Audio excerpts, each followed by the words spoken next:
திருப்பத்தூரில் ஆடல் பாடல் நிகழ்ச்சியின் போது இருதரப்பு இளைஞர்கள் சண்டை போட்டுக் கொண்ட சம்பவம் சலசலப்பை ஏற்படுத்தியது.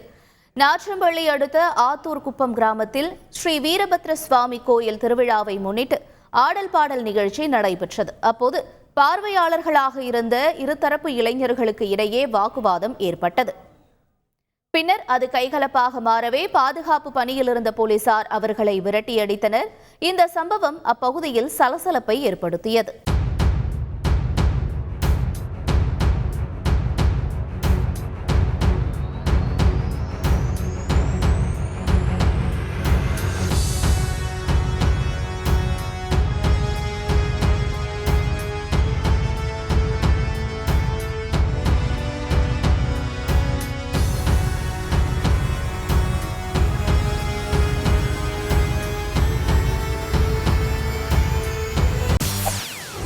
செய்திகளை உடனுக்குடன் தெரிந்து கொள்ள உடனே சப்ஸ்கிரைப் பண்ணுங்க.